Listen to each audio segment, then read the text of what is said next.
Hello, my boils, my ghouls, and my zools. Today we are actually going to talk about not AKs again, and this is going to be a direct upload with no editing. Actually, being that I kind of started this channel as, like a vlog, of, my progress with competition shooting and everything, I figured this was actually very applicable, even though it's not an AK video. Because, I did sing the praises in the past of Kalashnikov quite a bit, and I've gotten more into two gun and three gun a little bit here and there. I actually just got my second shotgun ever. Saiga knockoff, but I generally will shoot, some sort of AK. I still have that when I do three gun because everybody's out there with their $5,000-6,000 fucking Daniel defenses and all that shit. And I just like sticking with the AK. Yeah, it may not be fucking sub MOA, but whatever, dude. Not a big deal. So as far as pistols with my two gun matches, so I started with a Glock 22. Police trade in. I've owned up until getting into AKs. I'd really only owned pistols all my life until like I bought an AR and I was like, shit, rifles are rad, dude. And then I actually had this gun built from a parts kit, and while I was there picking it up, my builder had an AK sitting there, and I'm like, ooh, what's that little baby? And he's like, it's for sale if you want it. We just built it. And I was like, man, let me check this baby out. I didn't know nothing about AKs at the time, but I was like, I like it and I want it. And so I took it home, and it was just like a knockoff Draco, bunch of US parts. You've seen it here on the channel. It's been, recent discussion on the channel. And so I started with the Glock 22, and that's a 40 Smith & Wesson. After shooting all day, I mean, yeah, it's a little bit of a bruiser, compared to like 9mm. It's you shoot 45 all day, like, drop like 500 rounds or something, yeah, you might be a little achy if you're not doing that every single day, and I'm not a huge pistol shooter, so, extra recoil and, decreased stamina and shooting, I figured, okay, I don't really know a lot about building pistols. I've already really, I just had always carried them defensively, and that's pretty much it, and, I was one of them, let me go to the range every couple months or something like that and at least check I can still hit a fucking zero, one of those. At least I wasn't doing it once a year like some people, Jesus Christ. So, started looking into options to convert it over to a 9mm, and like many people, I came across finding out about Lone Wolf distribution, and I've heard they're a bit hit and miss. I've heard about that. I personally had good experiences with their stuff, and so I got one of their conversion barrels and converted the Glock 22 into what is basically a Glock 17. One advantage of that I did kind of pick up real quick is that the conversion barrel is going to have to match the profile of the 40 Smith & Wesson barrel, so you're getting a little more meat on that 9mm barrel, and actually it really did help with the manageability of the recoil, not being a good pistol shooter, and I was like, yeah, okay, this is fun using the Glock in two gun. I used it at my first Kalashnikov, and that actually went pretty well, even though I'm a terrible pistol shooter. And so I got real, into the idea of like, yeah, let's brush up on the, competition side of pistol shooting. So I went and got myself a CZ75. That would be my main competition pistol these days, and factory, non-decocker version, just Glock 75B, or excuse me, CZ75B. And I really love that gun, man. I did a few two-gun matches, here in, well, I can't say a few. I actually did a lot of two-gun matches after that first Kalashnikov I did with the Glock 22, and fuck was I loving that CZ, man. I mean, oh my God, the SADA trigger, man, it's big difference from the striker fired stuff, you know.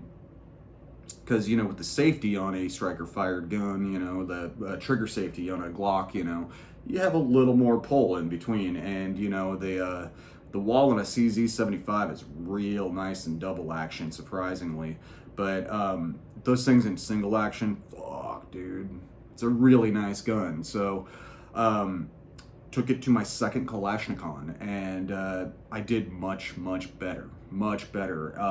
I did get some instruction from Alana James. You know, she did help me out there and gave me a couple tips, and you know, just off the cuff stuff, nothing really huge, you know, but little tips that did improve my shooting that day immediately. And it was just stupid stuff like, here, adjust your grip, you know, here, lean into it more, you know, don't pull your shoulders back, stuff like that, you know. And so I step onto a stage, and there's a 25-yard moving target that you got to hit with your pistol. And, you know, everybody's out there with their fucking, I'm not even kidding, their staccatos and all that shit, you know. They're literal $5,000 guns, $10,000 guns, you know. Some of these people literally had, you know, guns with that much work on them, including seeing a JJFC, or was it a JJFA, Jesse James Firearms staccato. Fucking nice gun, bro. Really nice gun. You know, I don't care about your feelings. They're friends, man. So fuck off if you don't like it. But anyhow, so yeah, got some tips that really improved me throughout the day, and got really interested, further interested into pistol shooting. You know, especially because you know you finally do real good at a big match, and you're like, hell yeah, man, fuck yeah, because. You know, my first Kalashnikov, my pistol scores, my pistol shots are what fucked my scores, you know. I was actually still able to get 6th in my division at my first Kalashnikov, despite my pistol problems. But, I mean, the first Kalashnikov I did was very pistol heavy, and, like, it didn't really help me out at all. So, my second Kalashnikov did pretty good. I'm not going to say I did great or anything like that. Of course, I missed a shitload of shots, you know. Still not a great pistol shooter to this day. And I'm still learning and everything. So, over the course of, you know, however long that was, you know, after that, I started doing more two-gun matches and having a lot of fun with it. But a real problem with our local two-gun matches is, like, some days you'll go the whole day only firing one pistol round, maybe 5, you know, and that's a little weird for a place, especially a place that's running under IDPA rules, which fucking hate, but it's that's what we have for our local 2-gun match. So I checked out some 3-gun. Now, if you are not aware of 3-gun's like a fucking marathon weightlifting session, you know? I mean, you gotta, number one, you gotta lug around 3 guns, gear for 3 guns, ammo for 3 guns, and, you know, you can have PCC and all of that, you know, there are a whole bunch of different divisions with 3-gun, which I still don't know, and I'm still learning and everything, because that discipline is new to me, but, and I still at this point, I've only done it a few times, and I've had a lot of fun doing it, but man, it's a fucking ton of gear you got to bring around.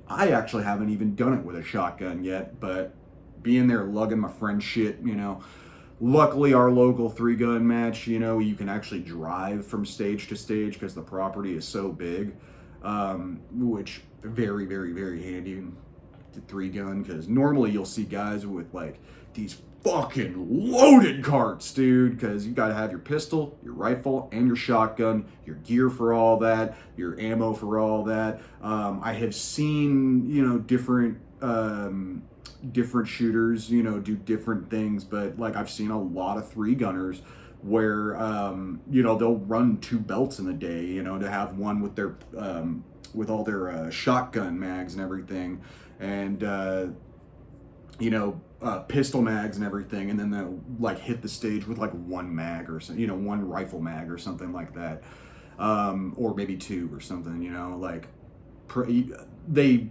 kind of lean into their talents, which generally these guys are really good rifle shooters, man. Really good three gunners.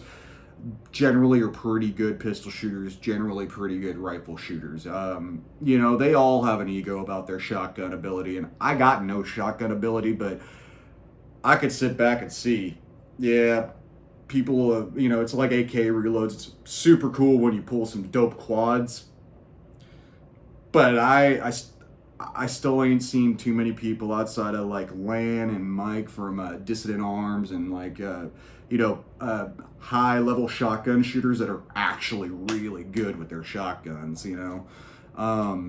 But they're also using very, very, very high dollar shotguns that have a lot of work into them. And a lot of these guys at three gun matches these days, those AR platform shotguns are real popular outside of the Saigas.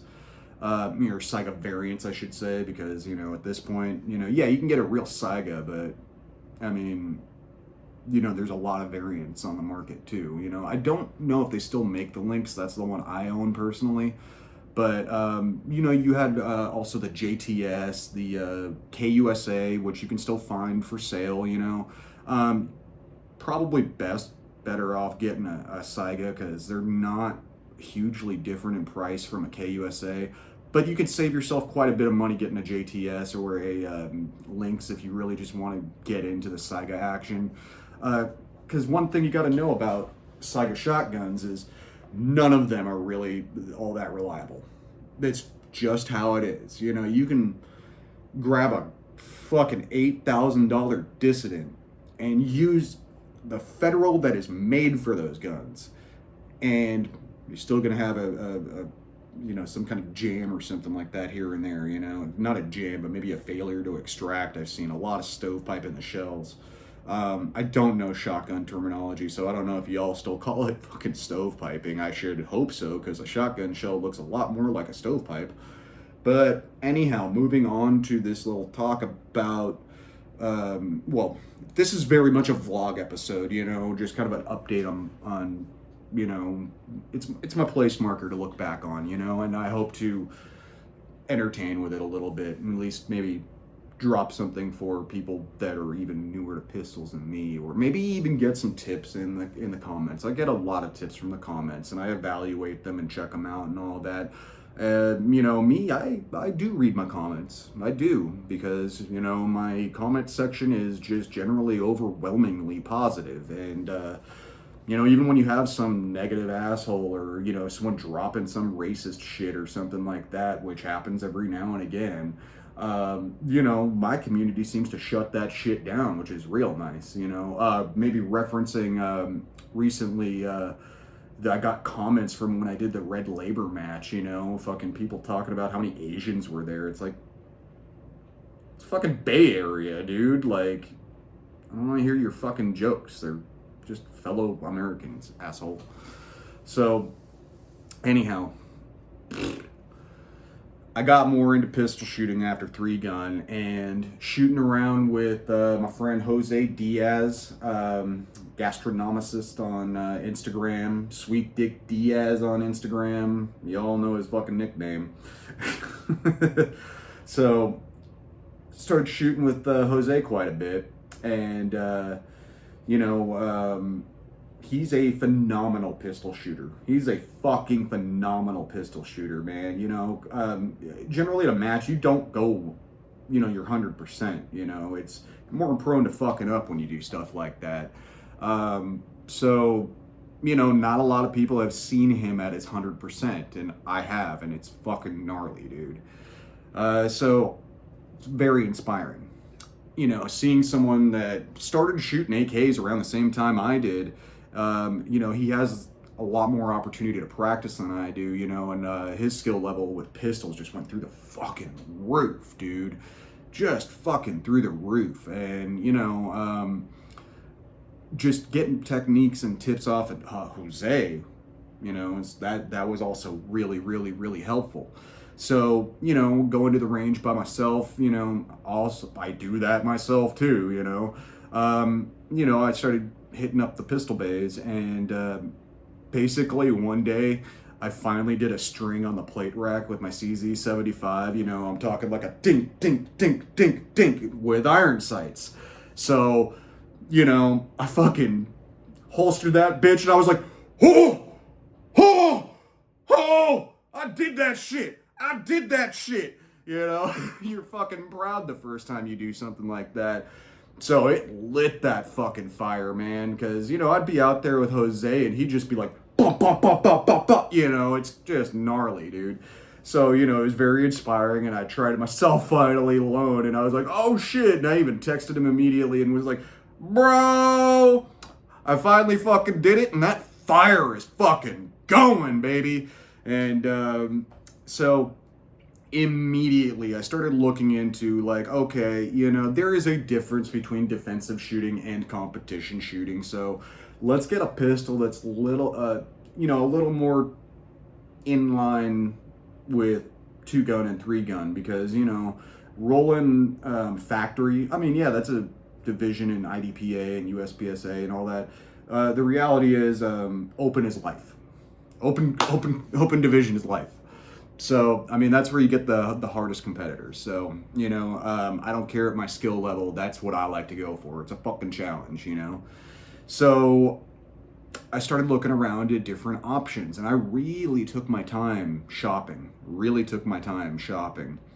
And so, you know, like everybody else, I looked into things like staccatos, and I was really liking the CZs, the striker-fired CZs, actually. I wasn't looking just at DASA guns, you know, I was looking at everything, you know.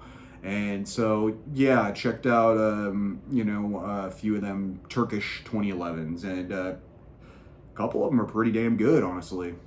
Pretty damn good. And frankly, with the weight that I was feeling, the recoil spring weight that I was feeling, it seemed a little more reliable than an actual staccato. Not the duty level staccatos, you know, the ones with the real harder triggers, but you know, I preferred the heavier weight because it just seemed more reliable, honestly.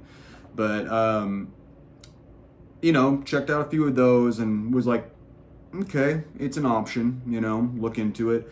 And then I was looking into CZP10Fs.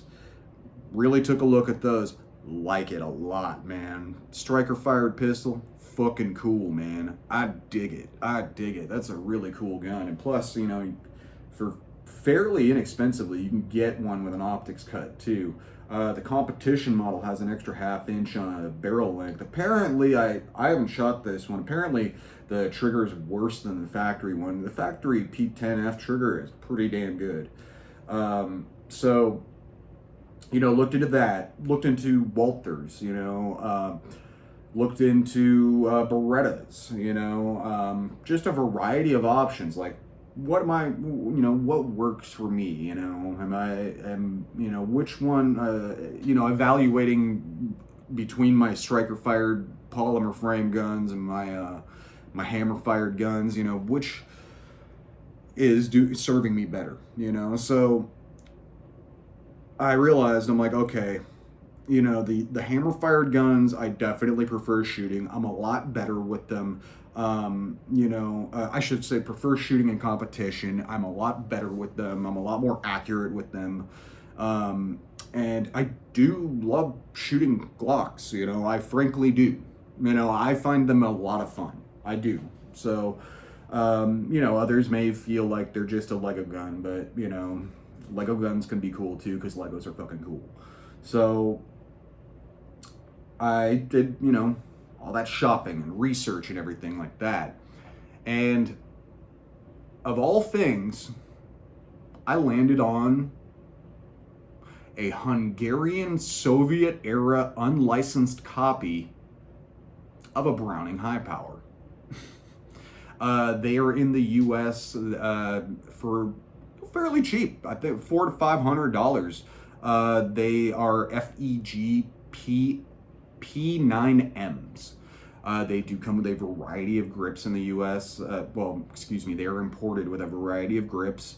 And they, like a Browning high power, they are single action only, and that was something I was real interested in because single action only is fucking cool, dude. It's snappy, it's real snappy. It's like having an ALG on your pistol. So that's what I chose, and it is currently at my gunsmith right now, just getting the preliminary cleanup and removing the mag catch, because if you don't know about the mag safety thing, you have to have a magazine in the gun to fire it, so not exactly a dry fire machine. So he's removing that part for me, and then it is going to MK3 Firearms in Nevada. I know you guys are real serious about that. I don't know which one you actually like. So they're going to be doing an optics cut on it. They're going to be doing some slide serration. They have a fucking phenomenal trigger job they do. So getting that trigger job, and finally it's getting a finish.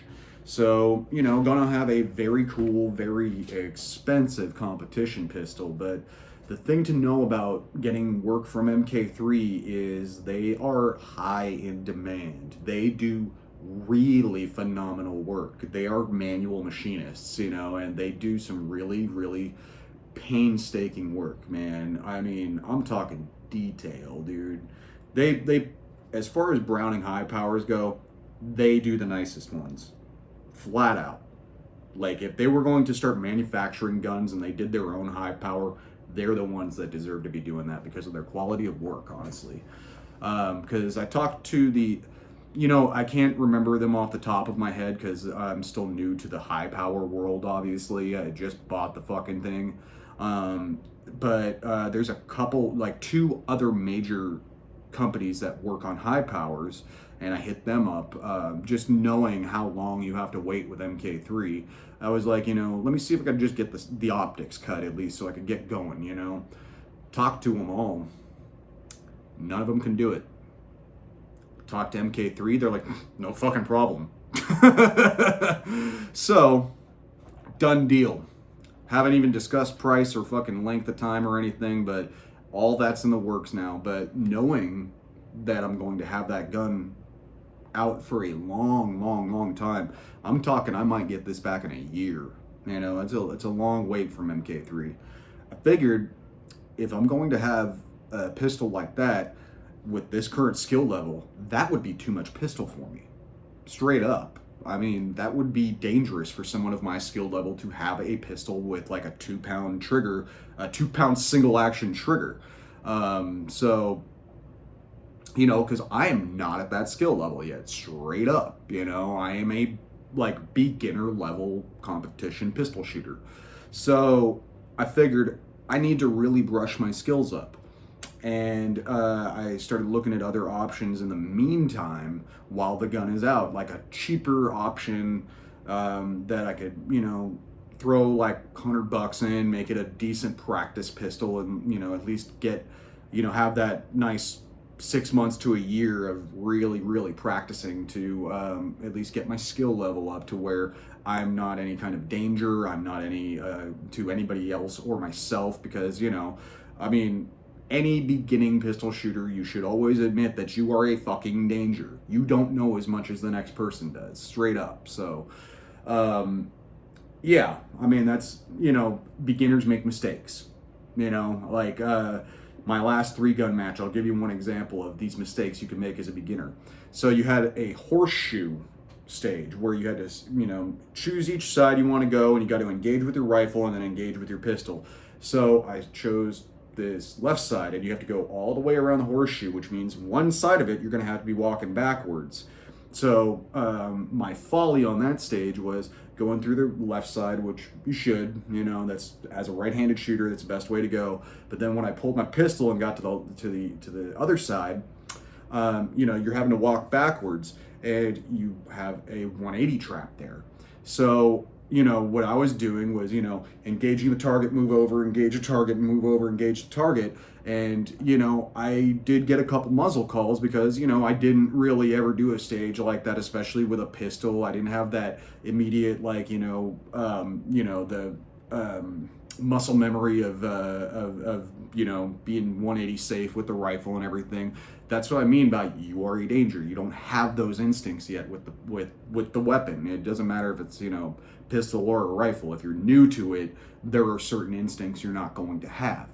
And so I was just engaging the targets as they were in front of me, and then I like start going for one, and it's like, oh shit, this is tough, dude. This is tough for a first timer.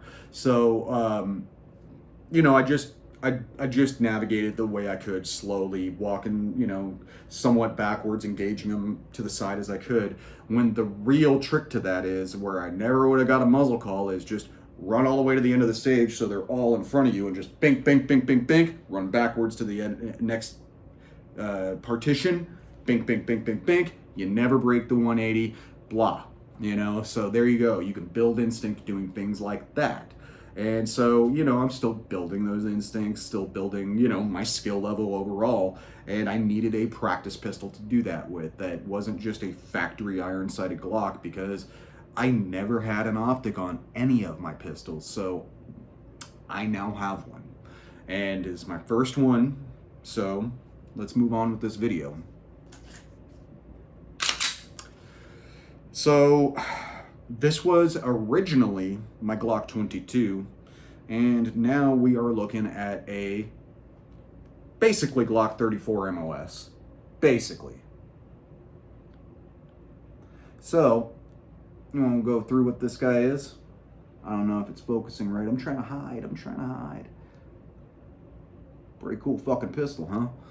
So, this is my first pistol with an optics cut. Obviously, I chose a Holosun 407C. I consulted Jose. I was like, yo, I'm looking at slides specifically with a direct RMR cut.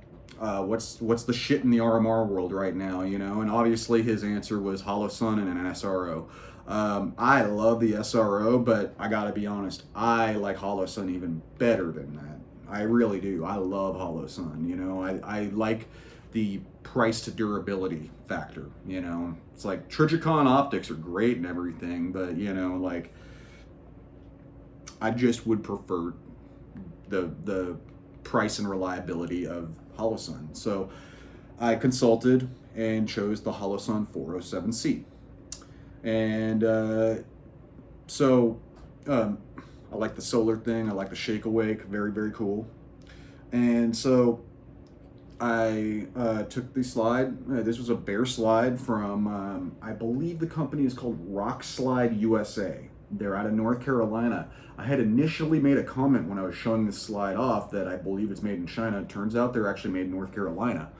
I just was shocked by the price point, So this slide was $200 with the optics cut, and it doesn't have a factory relief cut in the slide up here as a Glock 34 normally does, but it does have these ports here. So I figured I'd at least get these ports here for the reduced mass, and who knows, maybe we'll check out some porting. That'd be kind of cool. Be very cool. It's obviously what this slide is made for. And so I assembled this with a parts kit, just an upper parts kit from AIM Surplus, and the barrel. So I had actually originally bought a barrel from a company that, we'll just say this company used to make barrels for Lone Wolf. Pretty damn good barrels too. Initially, I had assembled this thing not knowing Glock, never done this before. This whole Lego Glock thing, dude. Playing Glockos is fucking cool, but I had never done it before. So just playing Glockos, I slapped in initially I slapped in that conversion slide, which was a Glock 35 to Glock 34 conversion slide. Just not really thinking that I got a Glock 34 slide. So to you people that are just like me, that are new to Glockos, beware. My little thinking with my original Glock 22 and my, noticing the extra meat on my barrel, that didn't register when I bought this conversion barrel. 9mm slide, 40 caliber 40 Smith & Wesson profile barrel. So I slapped it in. I'm like, fuck, don't work. Shit. And so, by the way, got a 35 to 34 conversion barrel if anyone needs one, because yeah, it's non-returnable. I bought it straight from a company that is selling off some stock from the company that used to make barrels for Lone Wolf. These are real nice barrels too, honestly. It's a competition grade barrel. If you're looking for one, I'll give it to you real fucking cheap. So anyhow, just hit me up private. That's it. We can't sell guns here on YouTube. Can't sell gun parts here on YouTube either. So, anyhow, so I corrected that with just ordering a straight factory Glock 34 barrel from AIM Surplus. And I gotta tell you, AIM Surplus, their deals on Glock shit is crazy good, dude. I think this barrel was like $40, dude.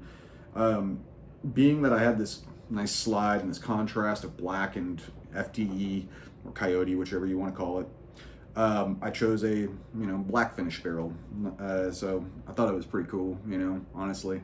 I originally had the polished factory look, but like on the conversion barrel I have, that was originally one of the polished, just factory looking barrels. But I was like, it'd be kind of cool to just have the black, whatever. It's a practice pistol. It can look cool too.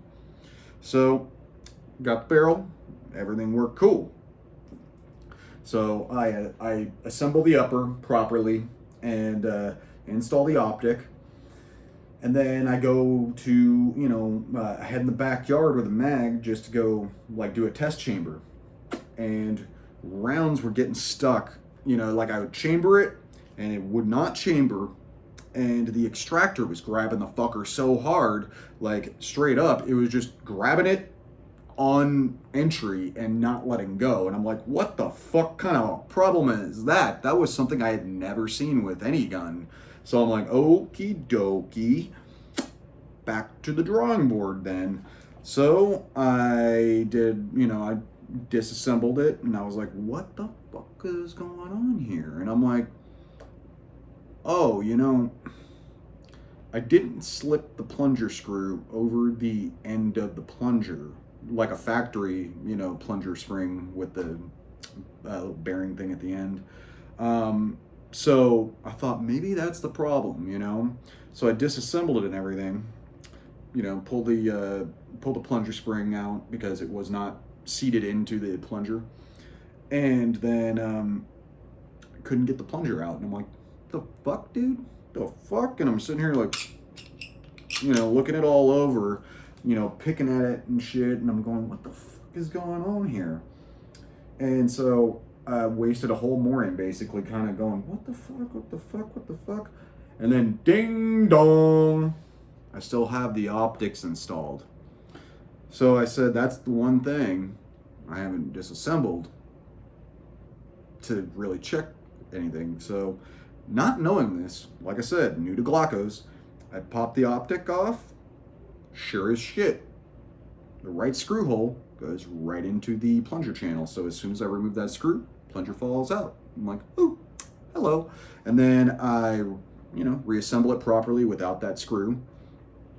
Go in the backyard, do a test chamber. Boom, we're working again. So what happened was, being that I didn't know the optics, the hole for the screw for the optics cut, it goes all the way into the channel. I was using the longer screws. So, no real reason other than they worked, So, I guess they don't work as well as I thought. I'm going to have to replace at least this one with the shorter screws.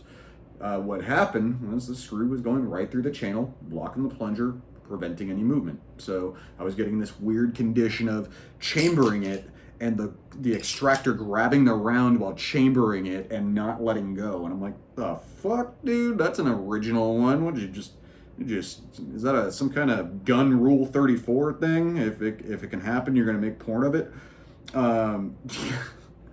So anyhow, got a surplus Glock 34 barrel in here. Rock Slide upper. I believe that's the company. Rock Slide upper. Got a Hollow Sun 407C. The next things that are happening to this is my buddy Josh, who I've referenced before. Go check out his whole, I told you to go check out his thing on the T-Says double stack, because he was the first person I know to get one.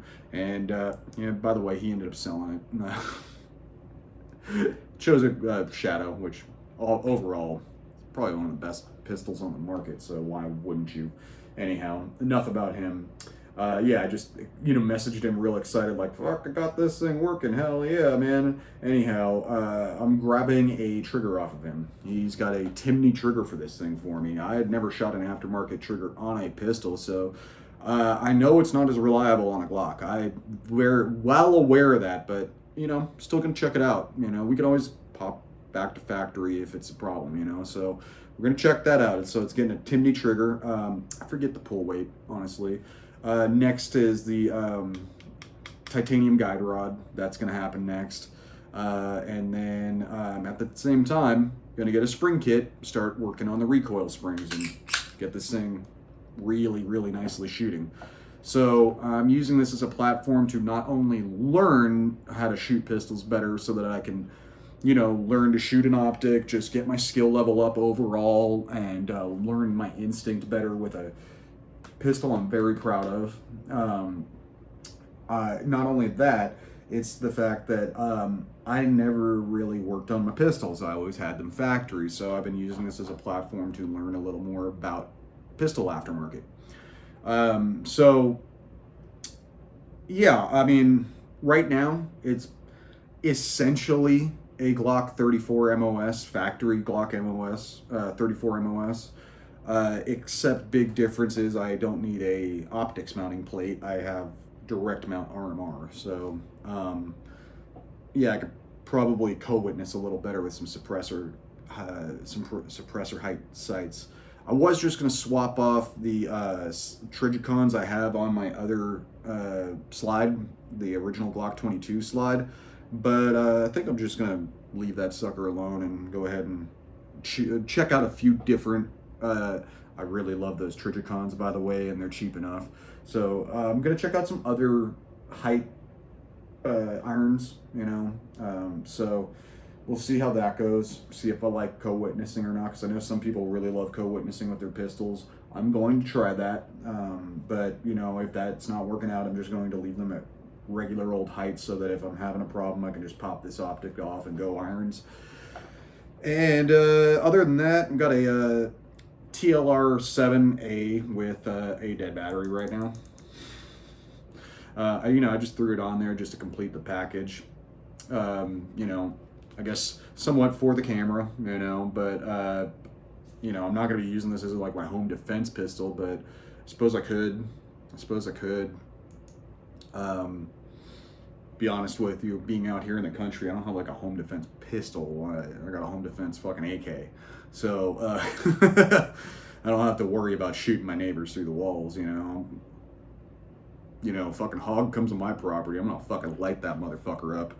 So this is not the area for a defensive pistol, honestly. We also got wild dogs. So and they do attack. It's fucked up, dude. It sucks because a lot of them used to be strays. It's really sad, really sad.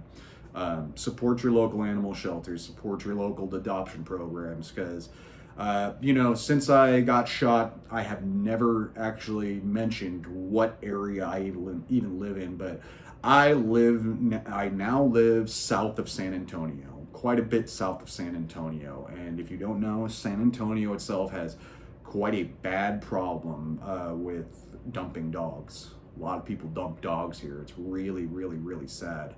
My area in particular happens to be a hot spot for it, and after you can only do so much to help the situation, but after a couple of years on the streets of them surviving on the street, really on these backcountry roads and shit like that, they're a little defensive sometimes, and they do attack every now and again. It sucks dick, so sometimes you got to do something about it, and it's one of the saddest things you really have to do as a gun owner, honestly.